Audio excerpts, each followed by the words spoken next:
We should really say hi to the guy that lives next door. I'm Meek Nomicon, and this is our elevator neighbor. It wouldn't stop raining since that morning, and there was no escape after I got off the bus. The water seeped through down to my socks, and I couldn't wait to get home and take them off. All of it. I fumbled with my keys. Hands felt too slippery against the cold metal.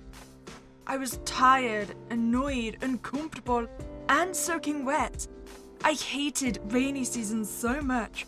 Admittedly, I wasn't paying that much attention when I heard my neighbor's voice behind me, as he also seemed to rush into the building. We walked side by side, all the way to the elevator, complaining about the rain. Nothing was really said. I thought it didn't matter. It was just another day. Nothing else. Once the elevator's doors closed, I finally looked at him and he was covered in blood? Oh, that's a bit of an issue. Hey, buddy, don't know if you noticed, but you kind of got a smidge of blood just right there on your collar. It's pretty hard to miss, but just thought I'd let you know. I couldn't believe my eyes. His hoodie had more than just some minor splatters. There were big splotches of blood on his sleeves and torso. His hair wet, letting droplets roll down his cheeks. Well, we can't not say anything, right? I mean, it's kind of like a massive elephant in the room at this point. I'd go as far as to say he's a little bit drenched in blood at this point. We have to say something. Speak about the blood. Is anyone hurt? He smiles at me without saying a word for too long, and the elevator wouldn't move fast enough. I mean, I don't think it can be his, right? I mean, simply the fact that that's a lot of blood and he is still standing, more or less okay. So, clearly it's someone else's, right? Are you gonna add my blood to your coat? I asked, unsure on how my voice sounded. I wanted to believe it wasn't what it seemed. I wanted to believe that someone had gotten hurt or something. But that's just too much blood. What reason could he have to be so covered in blood without rushing to a hospital? I was just dealing with an animal a friend brought from hunting. I don't know how to prepare something like that, so I made a mess. Had to get rid of most of the parts. I can barely cook normal beef. Oh yeah, buddy, I 100% believe you got all this blood from butchering an animal. Yep. The elevator kept going up, ever so slowly, and never have I regretted as much as this second to live on the last floor across this man. I questioned every single interaction I ever had with him, and nothing stands out. He has always been a regular guy, but I can't help but doubt everything I knew. Hey. His voice interrupted my thoughts when not even the thunder seemed to get through to me. You know, I feel like it's a rather bad idea to ignore the potential serial killer. I mean, we don't really want to antagonize him yet, right? I mean, he's covered in blood, he's got the killer gloves, he seems to actually, now that I look at him, have a knife behind his head. So unless I want to get stabbed as well, we should probably answer him. Yes?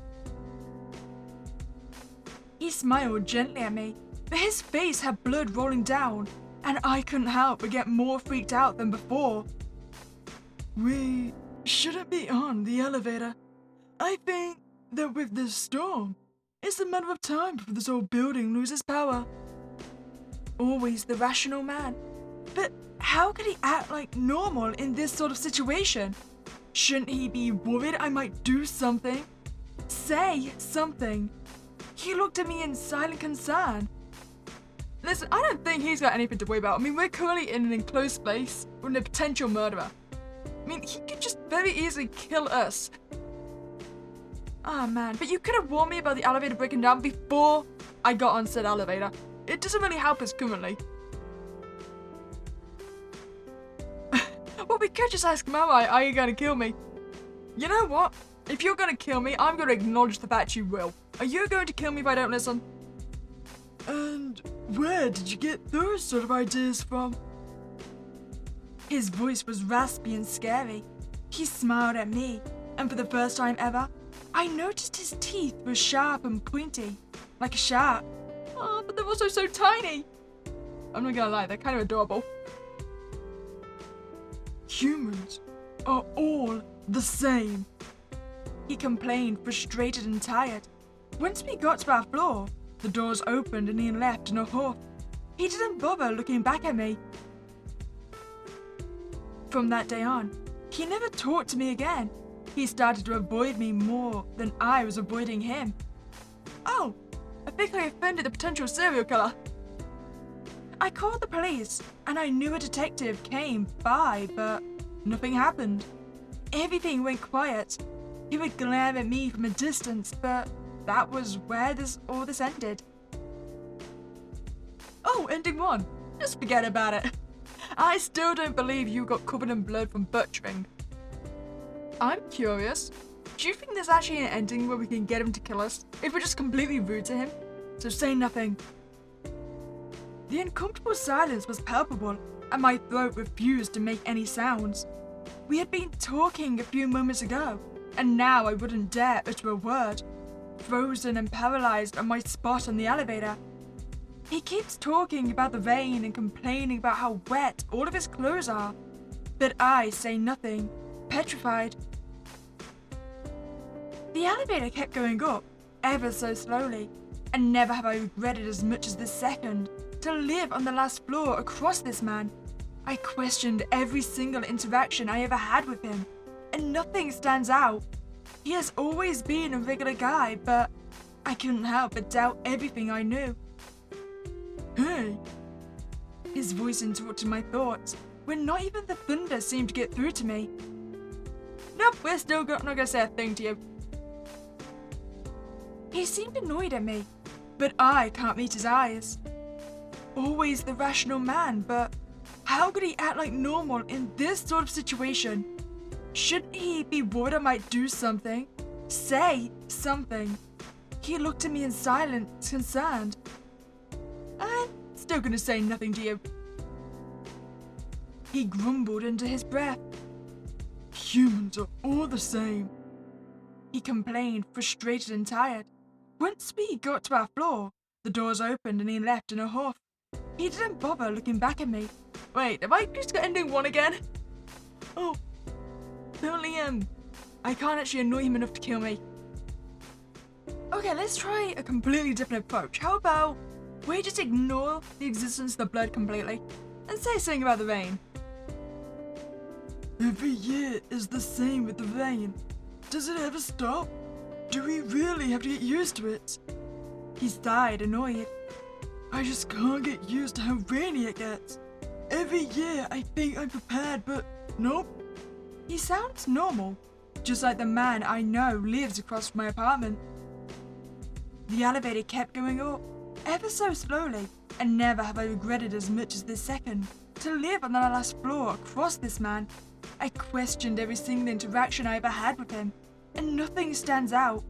He has always been a regular guy, but I couldn't help but doubt everything I knew. We are going to be optimistic this time. The elevator is fine. Are you sure? He asked again, and let the elevator doors close. Well, I'm not leaving you inside alone here. In the past, he would have struck me as kind, but I wasn't sure anymore. We got to our floor without a hitch, and once we waved goodbye to each other, I walked past my apartment's doorstep, and I bowed to my knees.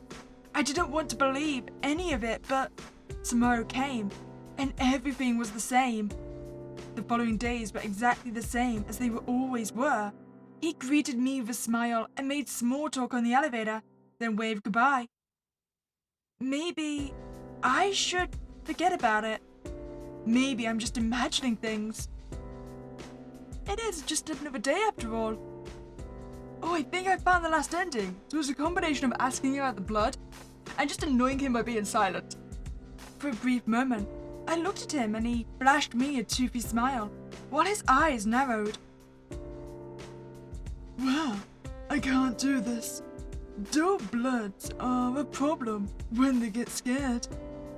Before I could say anything, I felt a sharp pain in my gut. When I looked down, I saw the end of a knife sticking out of me, my shirt slowly becoming tinted in red. Oh goddamn, if Billy isn't anyone I can get him to kill me. No harsh feelings, darling, but I need you to be quiet. You are nice. I will miss you.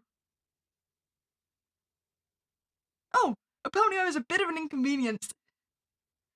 It comes to something, when it's the time I'm not actually trying to get myself killed, that they want to get rid of me. Well, I hope you enjoyed your time here. If you have, please remember to like this video and subscribe to this channel. Other than that, it was Spooky Day and I'll catch you next time, guys.